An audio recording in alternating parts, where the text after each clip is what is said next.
Hello, everybody, and welcome to the Tom's Hardware Show. It is August 6th, 3 p.m. Eastern, and we are live right now. So if you have any comments or questions for our guests, we are taking them. Just put them in the chat on your platform, and we'll be getting to them all, hopefully, by the end of this show. We actually have a great show this week. I'm very excited because we have a couple great guests that I want to introduce you all to, and these are people you can ask your burning questions too. So to start, we have Jared Walton. He's our senior graphics editor at Tom's Hardware. So hi, Jared. What have you been up to? I've just been testing graphics cards, preparing for the upcoming launches, just trying to.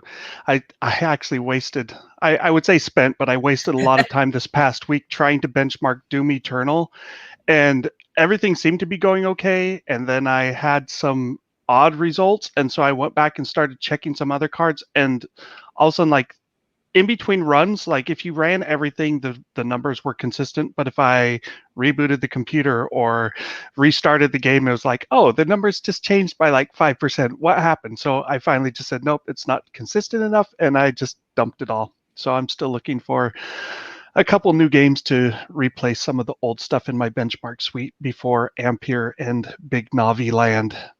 The joys of benchmarking. Rinse, Yes. question, and then repeat over and over again.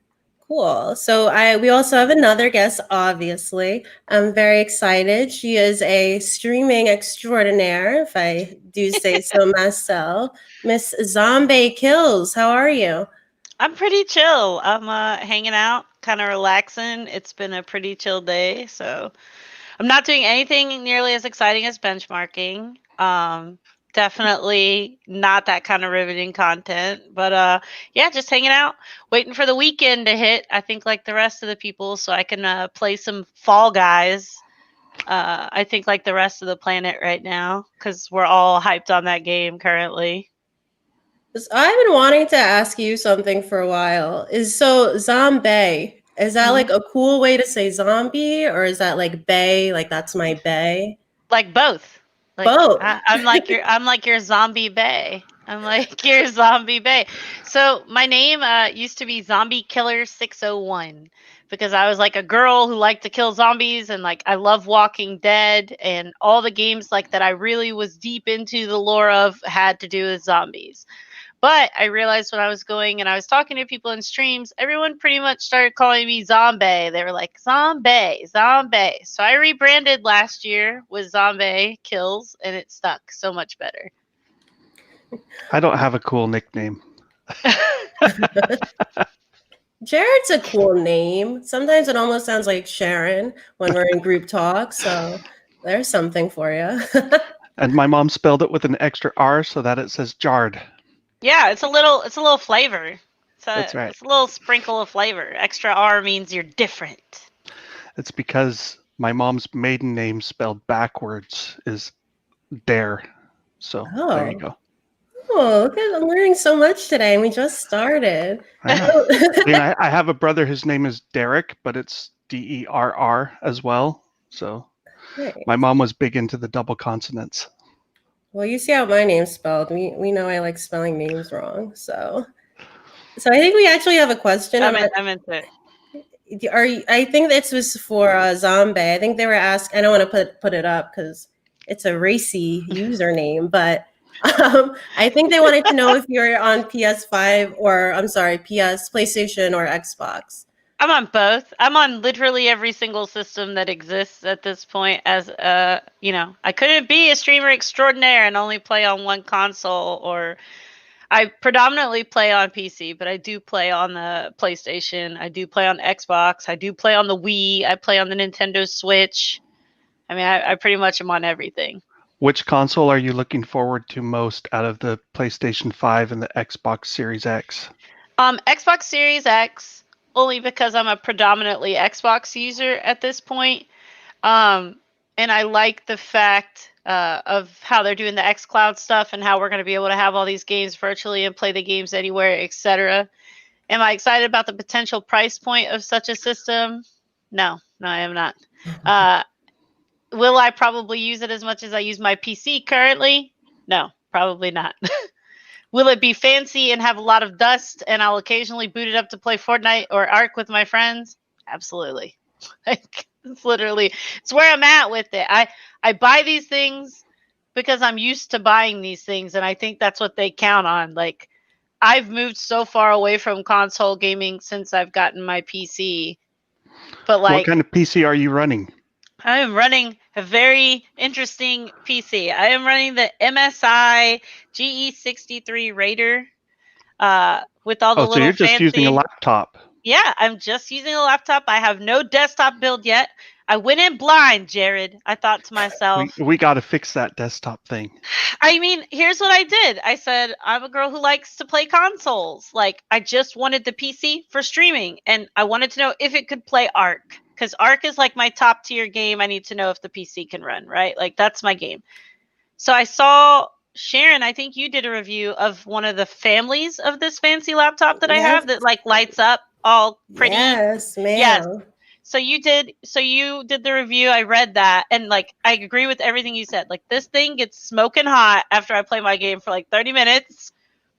But it's got all the bells and whistles, and it does the job. As a streamer, I run a multi-production like setup here, and it does the job. But if I wanted to do cool stuff, I'm gonna need an actual desktop. I know, guys. And plus, I'm having to like delete games so that I can play each game one at a time. Like, it's sad. Wow, that is not. So your first upgrade is you just got to swap out the SSD.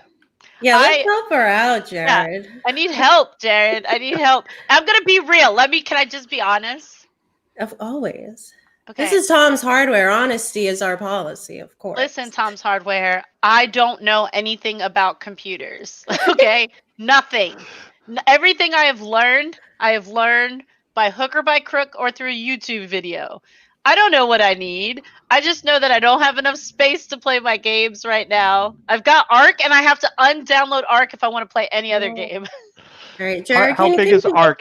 It's yeah, it's gonna say 220 gigs. 220 gigs. Yeah, 220 gigs for Ark, and all the downloadable content is 220 gigs. Wow. Like, I thought, so Call of Duty Modern Warfare with its patches and updates just passed the 200 gigabyte mark. Yeah. But yeah, there's some other games out there that are 200 gig with patches and such. So I didn't realize Ark was that big because initially it was relatively small. It's got 6 maps. There's 6 maps now. Wow, that's crazy. I mean, you know, that's $25 of SSD storage all on its own. I like that you did the math for the amount of money. It's great. Well, it's like you can get about $100 will get you a terabyte SSD. I've actually swapped SSDs on the MSI GE66, I think, or GE65, something like that. It's a bit of a pain in the butt to open those up, but it can be done. And I'm like, I would get the 2 terabyte drive and shove it in there because that will help immensely. I can't do less than a terabyte of SSD storage these days on a system. So if she was gonna buy or build ideally a desktop, Jared, and she's doing streaming, what sort of graphics card would you recommend? And maybe Natasha or Zombie, sorry, if you could share some of the games that you're focusing on mostly these days, maybe that would probably help, right? I play Ark. I play Dead by Daylight, which is like a little heavy on the graphics as well. I pretty much play anything. If a developer is thinking of something and they want to send it to me, I want to be able to play it.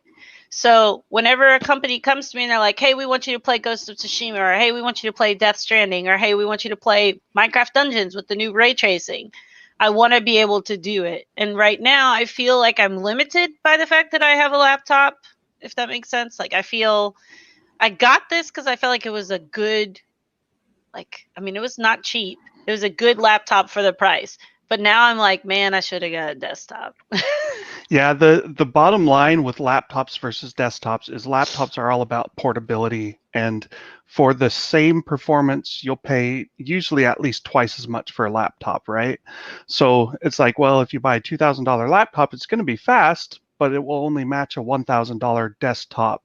And the desktop, of course, can be upgraded really easily because you can throw in a new SSD, throw in more RAM. You can even swap motherboards and CPUs and all of that stuff. So From that perspective, I'm really into the desktop scene still because I'm old and I don't travel around with laptops as much anymore. I mean, like my work laptop is 6 years old. I could do streaming games on it maybe through like Google Stadia or whatever, but otherwise it's like only good for your indie games that aren't super demanding. But yeah, desktops, they're the way to go if you want performance without spending just a buttload of money. But you can spend a buttload of money too. Like, it's easy to build a $3,000 desktop if you want to go that wild. In terms of like, if you're building a new desktop right now, my best advice is wait on the graphics card, especially if you're going toward the high end, because the fastest graphics card today is a RTX 2080 Ti. And all the indications are that the RTX 3080 is going to be like 30% faster, and it's going to come out in the next month or so.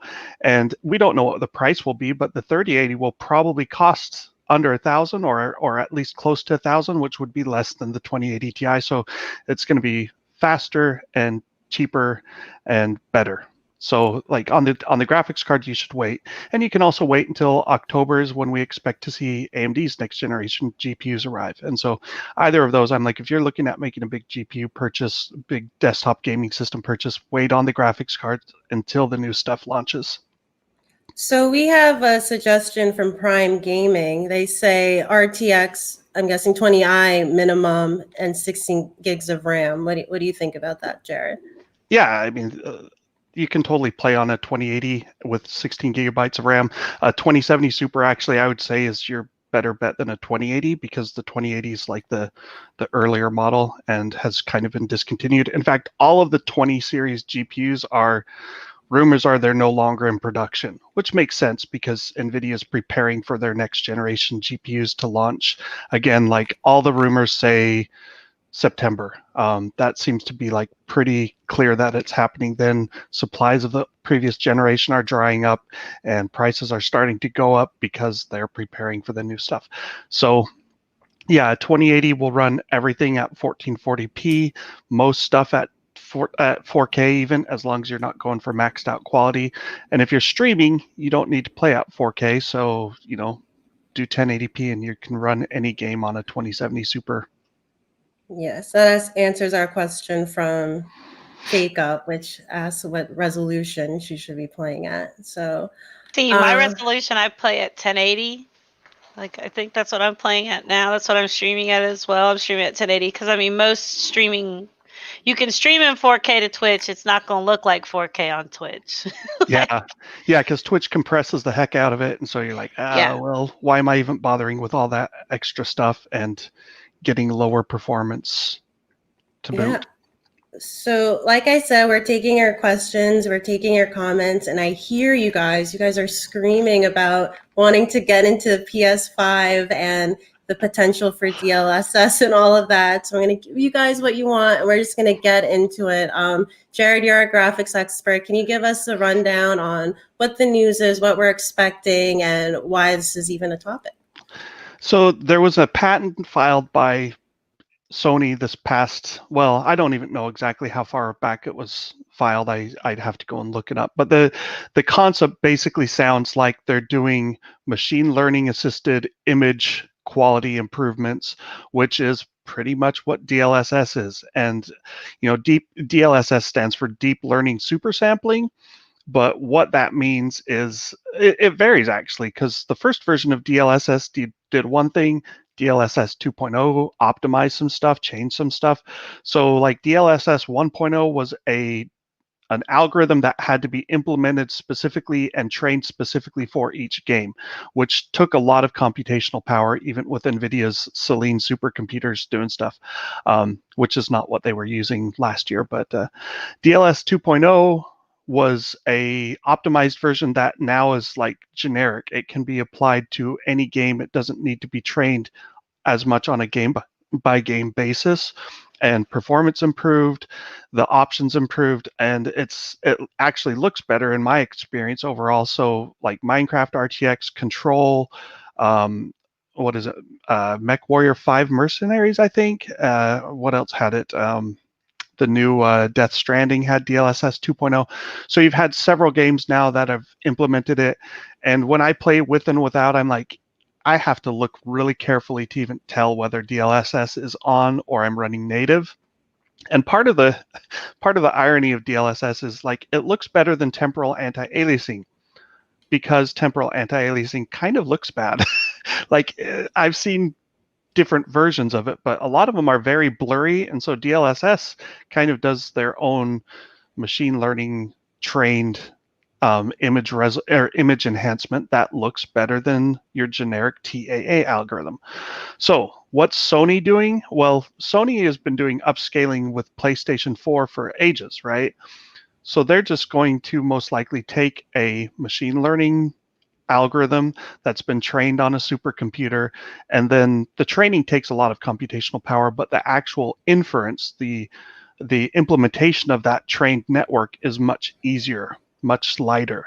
And so they can use that to potentially upscale your PlayStation 5 content from 1080p or even 1440p to 4K. And for console gamers, they won't even know whether it's happening or not. It will just look good and everyone will be happy. And they don't even need necessarily NVIDIA's tensor cores to do that. I mean, it's an AMD GPU, so it doesn't have NVIDIA tensor cores. But like the big Navi stuff, it has floating point. 32 is your standard thing for graphics, but AMD can do double performance at FP16, and FP16 is almost certainly good enough to do inference for like a DLSS style algorithm, which would mean they're probably pushing 30 teraflops of performance maybe, and that's more than enough to do image enhancement at really high frame rates. So that's my guess as to what they're doing. I think it'll look better than their current upscaling process. So it'll be interesting because there's places that are like, hey, we can figure out what they're upscaling from to 4K on like the PlayStation 4 Pro. I don't think you'll be able to tell on PlayStation 5, like, hey, did it render at 1440p or a bit above 1440p or even 1080p and upscale? I think you'll just end up having to accept it as a black box that runs and it looks okay, and everyone is like, all right, it works. So we have a comment from Disco Potato. Oh, who looks like they have a cute dog. And I suggest the patent is not related to PS5. So do we have any reason to believe that it is or is not related to Sony's console or next gen console? It could be related to a lot of things because Sony does TVs too. So 8K TVs, they need to upscale 4K content and even 1080p content to 8K. So like they could do a lot of stuff, and some of the pictures make it almost look like they're doing sort of a Wii style stuff where it's like user interface where someone's standing in front of a camera. So I don't know. It could be totally unrelated to DLSS and PlayStation 5, but my take is whether this patent is about PlayStation 5 or not, you will see resolution upscaling in the next generation consoles. It's a given. Okay, so we have another question, which I like because I don't like when new tech forces me to buy a bunch of more new techs. So Nerdy Gamer wants to know if we think we'll be able to play PS3 games on the PS5 via emulation, which I think would be awesome. I can't even think of my favorite PS3 game. What was the Grand Theft Auto game at that time? That's probably it. Was it GTA 5 or was that on... Is it 5? I don't know. No, that came out in like 2014, was it? 13? So maybe it was the San Andreas. Mine was Earthworm Jim for PlayStation 3. Earthworm. So I'm not a console gamer. I got to get that out of the way here. But PlayStation 4, can it play PlayStation 3 games or no? Yes, they have backwards compatibility. Okay, so that makes it easy then. Like PlayStation 5 is everything about the ecosystem that runs PlayStation 4, only faster. It's basically a PC. I mean, you're going from AMD's Jaguar x86 processor cores to AMD's Zen 2 processor cores, and they're just faster and better. You're going from AMD's old GCN1 architecture or whatever was back in the PlayStation 4 to their new Navi 2 architecture. So it's basically like upgrading a PC. It's still backwards compatible. So things like PlayStation 3 games that don't work on PlayStation 4, if there's any of those, then they probably still won't work. But I would expect full backwards compatibility is my assumption. The discs don't work, but you can play the games like through digital downloads, etc. Which obviously with the next generation of console, that has to be a thing. They're not going to give up free money making the games able. I mean, let's like on a base level. They'll have enhanced versions. They'll have enhanced and remastered versions for people to play of the games that they see being financially beneficial to them. I don't think there'll ever be a time where we see a console and stuff come out where they don't make some of their games digitally remastered, etc. in this era of gaming. We've gone too far and things are too easy for us to do now. Consoles are not what we think of consoles right now. This next gen is going to push it to the limit, and it's becoming a PC. I mean, these are becoming PCs as far as I'm concerned. Oh, so there's some people saying no, PlayStation 4 is not backward compatible with PlayStation 3. It's not backwards with the discs, but they do have. It plays it on PlayStation Now. Yeah, you can play it on PlayStation which is Now. a streaming service, which is like Google Stadia. So I'm sure that will still work, right? I'm sure they're going to have digital downloads or digital ways for us to play the games we love. I mean, look at it now. I mean, look at your Nintendo Switch. You can go in the Nintendo Switch store and buy a whole category, like a whole catalog of like old Nintendo games. I mean, there's money to be made. They're going to get it. Yep. I would say I want a good Commodore 64 emulator, but I've played Commodore 64 games that were the thing of my youth, and most of them did not age well. Oh, great. We have a very lively audience right now, so thank you. Please keep the questions coming and your comments. We are all ears. But so to show you guys what I've been working on of late, which Zombie actually just pointed out, but it is this laptop. And in terms of Zombie, we talked earlier about future-proofing and, buying tech that could kind of take care of you for a few years. I think this is a good contender. So this is a MSI Ge66 Raider. And as you can see, it's pretty slim for a gaming laptop. It's because it has a Max-Q graphics card, RTX 2080 Super, and also a 10th gen Core i9 CPU with 8 cores and 16 threads. But what I want to show you guys, because it's been a while since we have RGB on the show. There's that light bar we were talking about. That's what I love that they do this with their laptops. Like, my laptop is so sparkly and colorful. It's literally my favorite thing about it. Like, the keyboard matches as well. You can't see it because it's so sunny in here. But I would argue, I know like RGB, people like to hate on it, but I think the color scheme here is actually really nice. Like the implementation, I think, was done really well. But tell me what you guys think. Bezels have gotten a lot thinner. Like the top and side bezels are way thinner than they used to be 5 years ago, which is great. I still think they could get thinner, more thinner, whatever you'd say. But like the bottom bezel is still pretty thick and it has that MSI logo. But I'm glad to see, like, my old laptop here has like 1/2-inch bezels on the sides and at least 1 inch on the top and bottom that are wasted space. So what do you think about the RGB bar, Jared? Hot or not? It's fun. I mean, I don't like, my problem is I have RGB stuff, and then when I leave my office for the day and I come by at night, I'm like, oh man, my office is just glowing. I've got like an RGB mouse pad, just a giant one, RGB keyboard, but it's fine. Like I'm old enough that it doesn't really light my fire like some of the younger generation, but I don't turn it off. Oh, Zombie, you have a friend here, Spore Rose. Hey, Spore Rose. Hey, Thanks for tuning in. I think RGB's lit. Like, as a streamer, we love that stuff because it's really great for our viewers, like, to look at. Like, they love being able to control like our lights while we're streaming, stuff like that. They like to see like the light strips behind our setups. Like, it's very much ingrained with like that streamer culture. So for me, I think it's like super dope. And I love that with MSI, they've got really cool software that you can like control all your lighting and have presets with your lighting and make it match all their other stuff.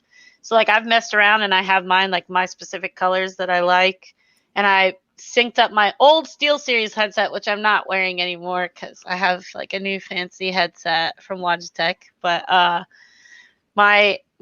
let's look at this Is that beautiful. the Q Pro? It's the new Pro X. It is wireless, right? Yes. Woo! I'm wire free now, y'all. I can go to the kitchen and grab a drink. It's very exciting for me. Not during the show. You must wait a little bit. Yeah, not during the show, but like, yeah, I did like though that my MSI I could kind of program the lighting to match my SteelSeries headset when I was like streaming and stuff. Like, I think it's cool. RGB's cool. So we have a quick question for you on the topic of RGB. What would you want to be RGB that's not RGB right now? I mean, I don't have an RGB microphone, and I've seen that there's like a new mic, and I don't know who does it. I think maybe Razer, but you can literally program like emojis and stuff onto the microphone. Have you seen it? I think it's called the Razer Siren Emote. Yeah, if I'm not mistaken. I feel like that's really cool. I don't know, and I think that if you could do some sort of cool pixel art on some headphones, it would be pretty lit. Like where you could like program it in the same way you can with that microphone. Awesome. So we actually got a couple questions in while I was obsessing over RGB. So let's see if we could pull them up. Here's a longer one. We could all read it together. Tech characteristics like PS5's Kraken or Xbox's Velocity, essentially using SSD as RAM. When can we see something similar on the PC, or can we already do something similar? I'm really sketchy on like some of the claims that both Sony and Microsoft make about their storage and how much it's going to change stuff, because like your memory bandwidth on a PlayStation 5 is something like over 500 gigabytes per second. Like it's just an incredible amount of memory bandwidth, and your SSD is like 5 or 6 gigabytes per second best case. Like that's 2 orders of magnitude difference. It will load way faster than the old PlayStation 4 off of a hard drive. They'll be able to optimize some things there, absolutely, but I don't think you can ever use a solid state drive as pure memory without getting massive compromises in performance, because it's 100 times faster to use memory. So it's one of those things where I think there's some hype around it, but the big deal is that they're getting rid of hard drives finally. You know, like the PlayStation 4 and the Xbox were both built 7 years ago, and they're old tech now, and SSDs were available then, but they were so expensive because like a 250 gig SSD would have cost around $500, I want to say, back in 2013, give or take. So now it's like, well, yeah, you can get 4 times as much performance or storage for about $150. So that's why they're making their switch. But I'm skeptical. Like, I think getting rid of optical discs was actually a bigger move, or will be a bigger move for performance than the hard drive to SSD. But still, Velocity Kraken, it's you don't want to run stuff out of storage. You want to run it off of RAM, because that's what you need for the swapping of textures to your GPU and calculating all of the cool shaders and effects and stuff. You can't do that off of a slow SSD.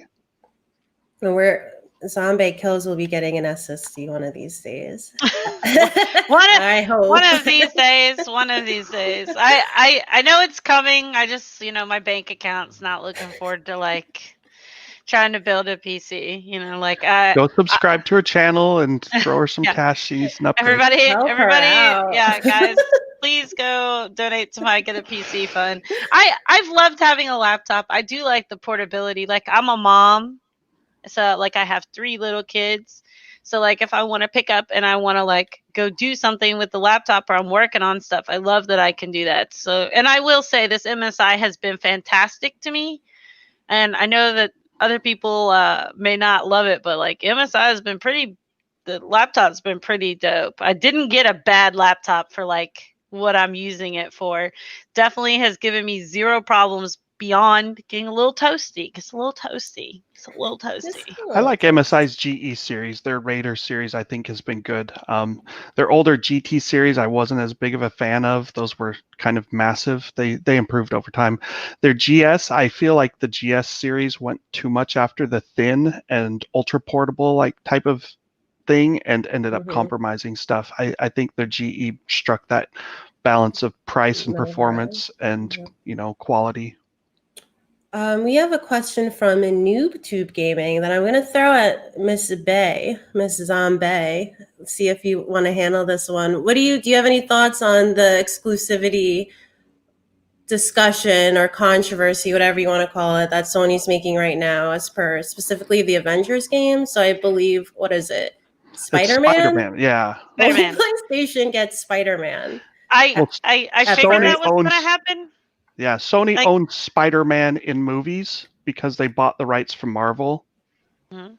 So that's It's Yeah. cinematic. Yeah, like exclusives are a thing, guys. Like so many people in the gaming industry get like super caught up on hot takes. They're like, "Oh, can't believe it's exclusive." Like they're here to make money. There are people out there that are going to go purchase the PS5 purely for Spider-Man, aka myself. I am literally purely purchasing PS5 for Spider-Man and the potential of another Little Big Planet game. That's it. I have no other games that I'm like dying or, waiting to play on the PS5, but I want to play Spider-Man. Like I want to play it. And so I'll go buy the console, and when I'm not using it, I'll use it as a Blu-ray player in my living room so that my kids can watch their television shows during the day. Like you're either going to buy it or you're not going to buy it. You're going to love it or you're going to hate it. But like exclusivity is a way to make money. They are companies. They're not here to just give out stuff for funds. Like when people get caught up on all these exclusivity issues, etc., and they're like, man, I hate that it's not cross platform. But then what makes you want to buy a console more than another one? If you could get everything on one console, you wouldn't need anything else. So I get why they do it. And honestly, I'm not mad at it. Make your money, y'all. Make your money. Just like they're going to get it anyways, guys. Just wait till it goes on sale if it really makes you mad. 1 year out, it'll plummet. my thing is, I'm like, if it's Avengers and you just don't get the Spider-Man character, that Right. becomes way less of a factor to me than if it were like, hey, you can't get the game at all. I know people get upset about that, but I'm kind of with you. I'm like, hey, Epic bought exclusives. It didn't end the world, and Epic's game store has improved a lot and is closing with Steam more than it would have without doing those exclusives. So it sucks for the people who wanted to buy it on Steam and had to wait a year for stuff like Borderlands 3, but we've been dealing with stuff like, hey, Grand Theft Auto 5 came out. How much longer was it? I think 3 years or 2 years on PC compared to consoles. They made their money. They paid for it, and they got to do what they want with it. And I'm with Z here. Yeah, Go for it. They rinsed and repeat and then made their money again. They're like, hey, it's exclusive to PC. And then, like Death Stranding, every kind of game comes out and we're like, oh man, this might be exclusive. And it might be for a while. We might eventually get it, but we might not. So if y'all really super need Spider-Man, just go buy a PS5. I've really liked Microsoft's first party games all being simultaneous Windows and Xbox One releases lately. Like that's been awesome. I own apparently a bunch of Xbox One games now, even though I don't have an Xbox One. But I've got Forza, Gears 5, whatever. So I'm all for that. I wish Sony were in on that action, but they're not going to be because they don't own Windows. As Avram points out, we are still waiting on info on the Tobey Maguire Spider-Man DLC. I don't know if that's going to be coming. I actually got into a heated debate about the best Spider-Man. Nobody wants that. We all want Miles Morales. Let us have our little brown Spider-Man and just we've had enough. We've had enough of the white man Spider-Man. We would love to see more brown Spider-Man. Miles Morales is going to have his day. This DLC with Miles Morales is going to be what changes the game single-handedly for why people run to that PlayStation. This game looks incredible. It looks incredible. It feels like a next generation game. It looks like a next generation game. I'm excited for it. Like, I'm really excited for it. And I don't really give a flip about Spider-Man. I don't give a flip. But I like, know nephew loves Miles Morales, so I'm so for it. I'm still for it.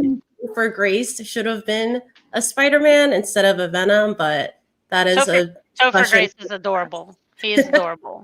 But I feel like the games that we're seeing on Sony are so different from the games that we're seeing on the Xbox, which I love, and it's kind of why I like the difference between the platforms. So just buy both, folks. If you can't buy both, hang out and just, have FOMO for a while. Save up. Cut off your Netflix subscription. You mentioned watching Blu-rays earlier on the PlayStation 5. I'm like, whoa, people still own Blu-ray discs? Like, I got rid of that crap. I'm all about the streaming. I am a mom. And anything that I've had, okay, so my daughter's 11. So, like, we just pass down the same videos to my little ones. So my oldest is 11, and then my younger ones are 4 and 5. So, like, I'm just recycling the same videos, and they don't care. They don't care. Like, I ripped all of my videos to disk and to storage. I should, because they scratch up everything. They're heathens. I love them, but yeah, they mess up everything. But we do have a huge digital library. I'll say that much. Like, we pretty much buy movies exclusively off of like Google Play. Like, we buy a lot of movies because Google throws us like a free movie every 2 months or blah, blah, blah. And it's kind of convinced us to go there. But we also own every single dang streaming service that exists at this point. So, like, we're paying way more than cable, and we were saying we were cutting the cord, so whatever. This is why she has no SSD money, people. So we have a question from Eddie87. What are our thoughts on Sony not revealing all the PS5 features and its architecture till this day? When do we think we'll see a full teardown on the PS5? Any thoughts here?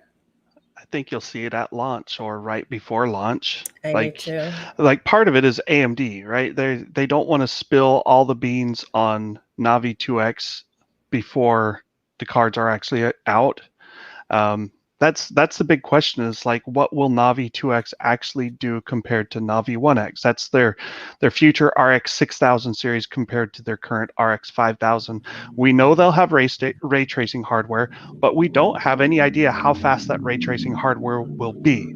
Like, NVIDIA released their specs on the RTX at launch, and they're like, oh yeah, the RTX 2080 Ti does 11 giga-rays per second, which is kind of this meaningless number because we don't have anything concrete to compare it with. But we don't know whether AMD's chip is going to be as fast as first gen NVIDIA or second gen NVIDIA ray tracing or what. So there's that question. There's also, will there be anything like the tensor cores in RDNA 2? And we don't know. They could just make do with FP16 calculations running at double speed on the traditional GPU cores, or they could add tensor cores. There's and the tensor cores share some of the hardware with the regular GPU cores.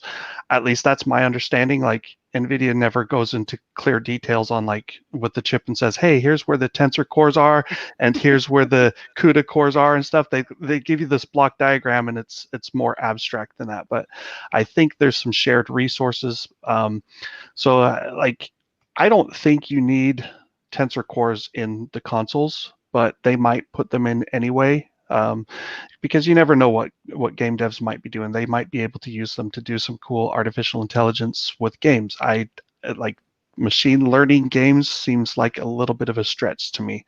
I think you'd train your machine learning on a supercomputer and then run it in a game. So, but there's not too much that we're missing on the PlayStation 5 or the Xbox Series X at this point. All we really need to see is the final hardware and performance and the games. And I think they'll all run they're going to be probably 5-ish times faster than the Xbox One and the PlayStation 4, at least, and they'll have new features that might make it an even bigger jump. So that's going to be pretty cool for console gamers.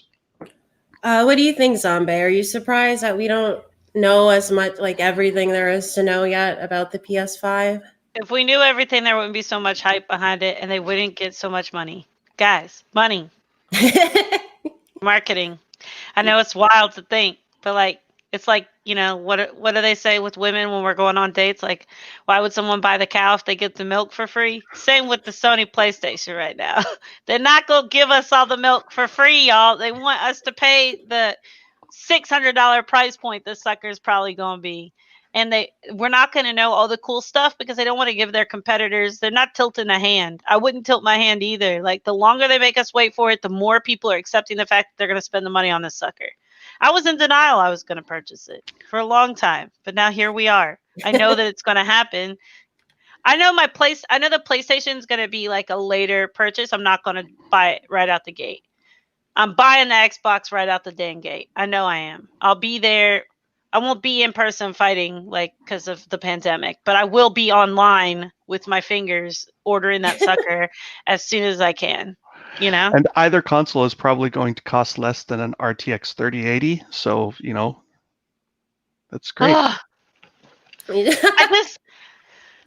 I just want to, like, as a streamer, I just want to be like, man, I only play PC games and here I am. But like, I so love having a console. Like, I don't know what it is about having a console that I'm so like, it's just that weirdly tangible couch gaming that PC doesn't feel like it has, that just has a hold over me, y'all. I can't shake it. Can't break up with it. Not yet. When I see that desktop, when you get that desktop build. When I see the price point of the Xbox and everything else, I might start changing my tune a little. Like, I might go, like, I'm so anxious to see this price point with the state of the world and the way it is and job instability and the pandemic and everything else. Are they come out and be like, y'all too broke for this? Or are they going to come out and be like,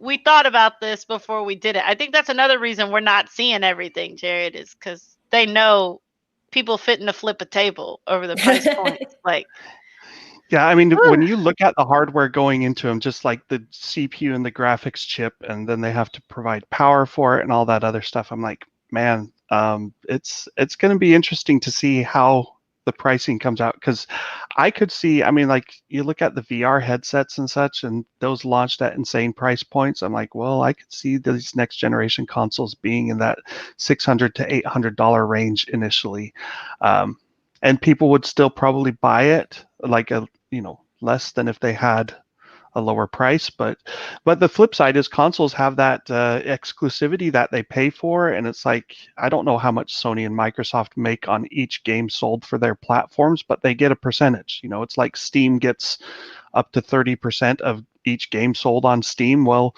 Microsoft and Sony do more than Steam does, you could argue, and they get a percentage. And so it's like, well, if you take a hit on the hardware, but you assume each person's going to buy at least 5 or 6 games a year, and you make $20 off of each of those games, it's pretty easy to amortize the price of the hardware and keep the prices lower. So, and then they do subscriptions and all those other things to try and make money. So I don't know. We could see prices as low as maybe, I don't see them going much below 500 at launch. No, but, yeah. No.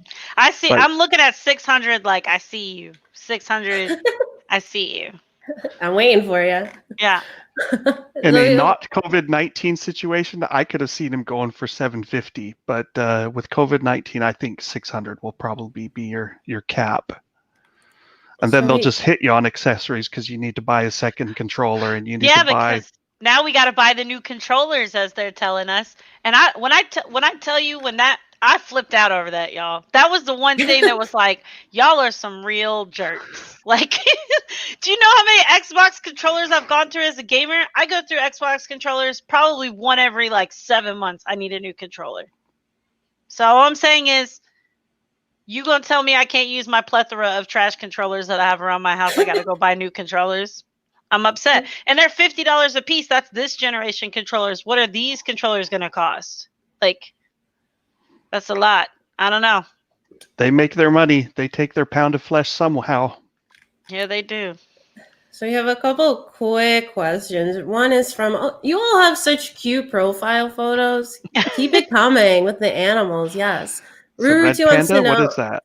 I think it's a fox. It's a red panda. It's a red panda. Okay, red panda. Ruru2M wants to know when they're when will there be VR on new consoles? Again, we don't know everything about the new consoles, but I do know PSVR will work on the PS5, the current gen Yeah, they've PSVR said that. headset. Yeah, so that's confirmed. And then we had another question for Zombie. Avimanyu, perhaps? They would like to know what your favorite zombie game is on PC. Do you have one? 7 Days to Die. Oh, she was quick with that. I love 7 Days to Die. I like survival games. Survival is my favorite genre of games to play, aka why I like Ark Survival Evolved. So I like survival and simulation games, and 7 Days to Die like does everything I feel like I wanted in a zombie game. It's open world, it's big, it's got animals, it's got zombies, it's got looting because I'm a loot goblin. Like everyone jokes that my rap name is Lil Loot Goblin because like I will weigh myself down with stuff in video games. Like, and then I die and people try to pick up my body and they're like, "Why do you have all of this stuff?" Like I couldn't leave it. Somebody might have needed it. Like it's like the mom with the big purse that has snacks. That's me in video games. That's me in video games. So like 7 Days to Die has that cool aspect, and I love that you can do like team building stuff, like build a base and defend. And I love that every 7 days it gets worse. So every 7 days there's new types of zombies and worse hordes of zombies that you have to fight against. So like the first 7 days, not so bad. Zombies walk, they don't run. 14 days they run. 21 days in, there's spider zombies that can climb up the side of buildings. 28 days in, there's zombies that scream and attract other zombies. So it's a pretty great game. I highly recommend it. It's often on sale. And don't buy it on Xbox because it's trash and they sold the game as is and it has no upgrades and it literally plays like something from like the early 2000s. Just buy the PC version. Oh, that's from ZombaeKillz. Zombie is in the name, so you know she knows what she's talking about. Professional about zombies. About zombies. That's about it. Awesome. Well, I think we've just about gone through all of our questions, but I just want to let everybody know that we'll be here next week. Of course, we're here every Thursday at 3 p.m. Eastern live, taking your questions, taking your comments. And if you like what you see and you're on YouTube, definitely please subscribe to us. It would make all of us so happy. So we are on YouTube or on Facebook and Periscope Live every Thursday at 3. If you can't make that, of course, we have our replays that you can play at your leisure and over again, because I'm sure you love this stuff. And we're on audio format also as a podcast. So if you're on Spotify, iTunes, wherever you get your podcasts, we will be there. So we'll be here again, like I said, next week. But I want to give our very special guest, ZombaeKillz, a moment to say any last words to the people. Yeah, guys, if you like big chaotic energy, make sure to follow me on Twitch. I'm ZombaeKillz, ZombaeKillz. I'm also on Twitter talking a lot of nonsense, but if you really want to hang out and feel what it feels like to be part of my community, come check me out on Twitch. Awesome. And Jared and I are always at tomshardware.com. You know that. So that is our show for this week. Thank you guys, everyone, for tuning in, watching, your comments, your questions. It's been a great time. See you next week.